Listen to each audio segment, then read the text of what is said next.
డీమార్ట్కి వెడతాం మనం, మనకు కావాల్సింది ఏమిటి? చెంచా. చెంచా కోసం డీమార్ట్కి వెడతాం, అక్కడికి వెళ్ళాక చేట కనపడుతుంది, అక్కడ పట్టుకొస్తాం. ఇవన్నీ లేనే లేవు మన ఇంట్లో, ఇన్ని అవసరమా? అక్కడ ఏవో తిరుగుతుంటే వాడు సొమ్మేం పోయింది, ఒక 100 పెడతాడు, 100 ఏమిటి 1000 1,00,000 పెడతాడు. అక్కడ మనకు తిరుగుతుంటే ఏవేవో కనపడితే మనం ఏ వస్తువులు అవసరమని వెళ్ళామో కాగితం మీద రాసుకుని ఖచ్చితంగా ఆ 2 వస్తువులు ఎక్కడ ఉంటాయని వాళ్ళు అడిగి ఆ 2 తెచ్చుకొని రావాలి. అంతేగాని అలా తిరిగామనుకో మొత్తం దుర్యోధనుడు మైసభలో తిరిగినట్టే, ఇంకా జారిపడటం ఖాయం, నవ్వడం ఖాయం. ఆ వస్తువు లేదు, మనం వెంటనే బయటకు వచ్చారు. నాకు మొన్న ఏదో ఒక వస్తువు అవసరమైంది, అది ఎక్కడ దొరకలా. ఐ షేడ్స్ అని ఇస్తారు విమానాల్లో, కళ్ళకు గంతల్లో పెడతారు, లైటింగ్ ఉన్నా కూడా మనం నిద్రపోవచ్చు హాయిగా. అవి నేను ప్రయాణాల్లో వాడుతూ ఉంటాను.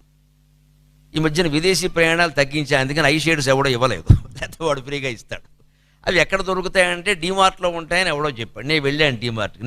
నేను సరిగ్గా లోపలికి వెళ్ళి ఇటువంటివి ఏమైనా నీకు దొరుకుతాయని అడిగాను. వాడు అక్కడ ఉంటే ఉండొచ్చండి చూడండి